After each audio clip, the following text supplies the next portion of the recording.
What's going on, guys? Last NASCAR fan here, and welcome back to another Diecast review. Trudging along, keeping along with the 2007 Diecast that I have lined up for each and every single one of these videos.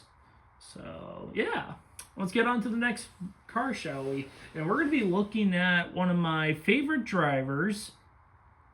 Love him or hate him. A lot of people don't like him because of his attitude, as well as... yeah, I don't want to get really into it, but he's one of my favorite drivers to come from Wisconsin. Great racing background, pretty much. I mean, he dominated the short track scene in Wisconsin. It was actually not too bad. He did get rushed up to Cup, though, unfortunately, but didn't get much out of it. It was actually really bad in Cup in general, but I don't know if I blame him, because RCR just did not do a really good job, and they just gave up on him right before the end of the year, pretty much he was fired by fall during 2004. But he got another chance with Haas CNC Racing for the 2007 season, and actually did run for the team in 2008 as well, before going to the Truck Series and pretty much racing nothing but the Truck Series for the rest of his career.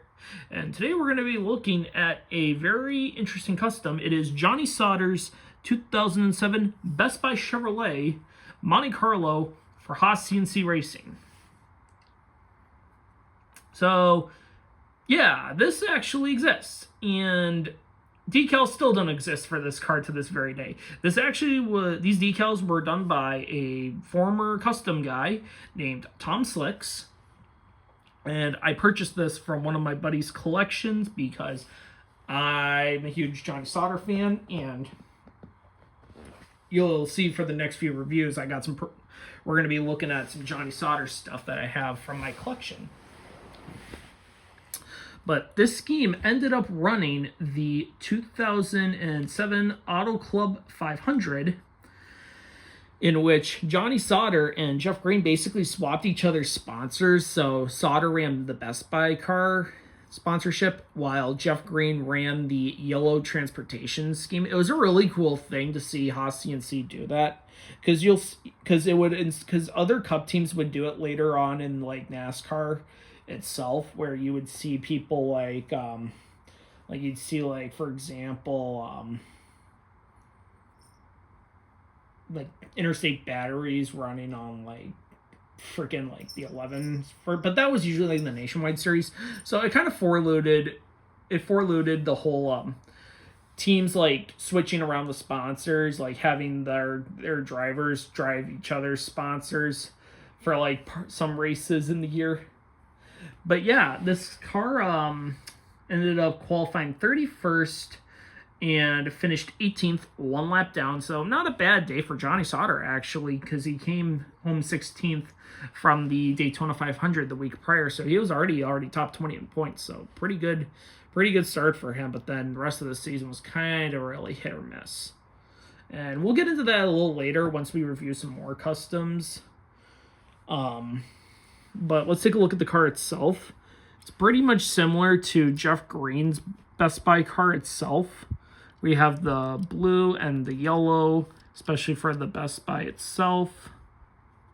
And decals still have not been remade to this very day, so hopefully when decals do get remade, this car can be redone. So some lucky fellow will probably buy this from me in the future.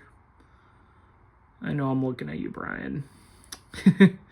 But all your logos, there's the Haas logo, SCM as well on the driver's side. Nothing on the B post or the C post, and then you got the yellow transportation, Garmin watch, Comcast on the quarter panel.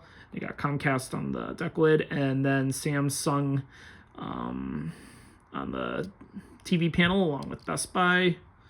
Yeah, this is a pretty solid car. This was drilled on a 2007 body. So these are accurate bodies that all these customs I'm reviewing are on.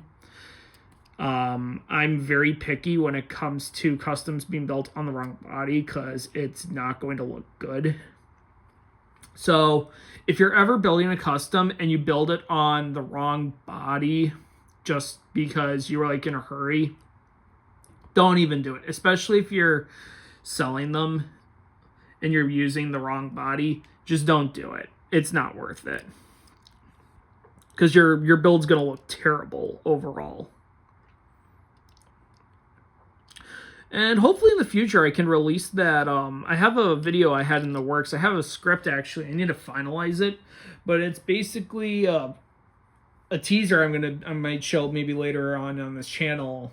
A Diecast history video about the custom scene of custom diecasts and how the custom diecast hobby like started and how it's like evolved to this very day. So stay tuned for that if you really want to see a video based off of the history of custom NASCAR diecast, because I have a lot of interviews to do with some people in the community, including Lightning that I've mentioned on here, as well as Billy Kingsley, El Camino Billy. But yeah, thank you so much for watching this diecast review. Comment, like, subscribe, hit the notification bell for brand new videos. I'll see you next diecast review whenever. Take care, everyone. Have a good one. Keep on collecting.